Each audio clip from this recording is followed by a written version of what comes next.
એક રાજા હતો. રાજા ખૂબ દયાળુ હતો. રાજાના દરબારમાં એક દિવસ સાધુ આવ્યો. રાજાએ એની ખૂબ આગતા સ્વાગતા કરી.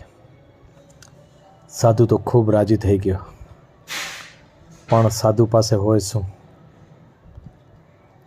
એમની પાસે રાજાને આપવા માટે કાંઈ હતું નહીં, અને રાજાને આપીને શું આપે? રાજા પાસે તો સોનાના અને તમામ અપાર સંપત્તિના ભંડાર હતા. પણ રાજાનો એક નાનો દીકરો હતો. રાજાએ કહ્યું કે બાપુ, બીજું કાંઈ નથી જોતું, આ મારા નાના દીકરાને આશીર્વાદ આપતા જાઓ. એટલે એકના એક દીકરાને તમારા જો આશીર્વાદ મળશે તો એ લાંબુ આયુષ્ય ભોગવશે. એટલે સાધુએ ખુશ થઈ અને પોતાના હાથમાં એક કડો હતો જે એના દીકરાને પહેરાવી દીધો, અને સાધુ તો ચાલી ગયા. આ વાતને વર્ષો વીતી ગયા. પછી તો ધીમે ધીમે રાજા પોતે વૃદ્ધ થયો, અને અંતે રાજાનું આયુષ્ય પૂરું કરી અને સૌધામ પધારી ગયા. આ બાજુ એનો જે દીકરો હતો એ પોતે રાજા બન્યો, અને એણે ખૂબ મહેનત કરી અને પ્રજાનો વિકાસ કર્યો, રાજ્યનો વિકાસ કર્યો. પણ રાજા વાજાને વાંદરા નક્કી ન હોય ક્યારે ધૂન ચડે.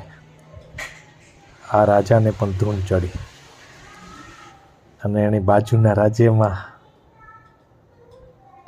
ચડાઈ કરવાનું નક્કી કર્યું.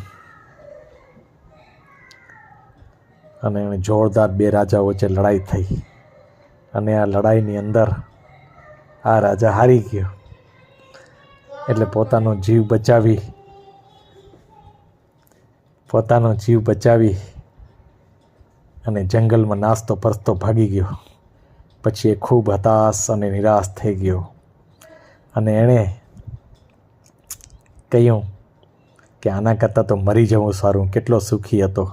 પણ અહીં જંગલમાં એકલો જીવ બચાવી, કાંઈ સગવડ નહીં, કાંઈ સાધન નહીં, કાંઈ માન નહીં, કાંઈ સન્માન નહીં.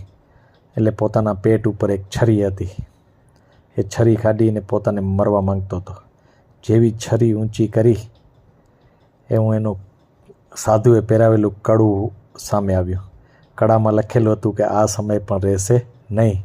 એટલે રાજાને વિચાર આવ્યો કે આ દુઃખનો સમય છે, રહેશે નહીં, અને એક દિવસ સારો સમય આવશે. એટલે એણે ફરીથી જંગલમાં ખૂબ મહેનત કરી, આજુબાજુના આદિવાસીઓને ભેગા કર્યા, એને રાષ્ટ્રભાવના જગાડી, આદિવાસીઓને લડાઈ શીખાડી.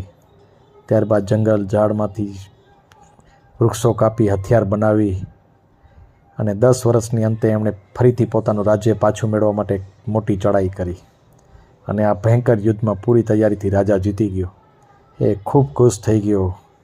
નગરજનો પણ ખૂબ રાજી થઈ ગયા. એનું હાથીની અંબાડી ઉપર બેસીને આગતા સ્વાગતા કરવા માટે આખું નગર ભેગું થયું. રાજાએ તો સોના ચાંદી રૂપાના છોડો ઉડાડવા લાગ્યા, અને જેવું આમ હાથ ઊંચું કર્યું લખેલું હતું કે આ સમય પણ રહેશે નહીં. રાજાને ખ્યાલ આવી ગયો કે આ સુખનો સમય પણ રહેશે નહીં. એટલે એણે પોતાના દીકરાને બધું રાજકાટ આપી અને જંગલમાં ચાલી ગયો, અને અંતિમ અવસ્થા એમણે સમયનો સદુપયોગ કર્યો. આમ મિત્રો, આ વાર્તા ઉપરથી શીખવા મળે છે કે આ સમય પણ રહેશે નહીં.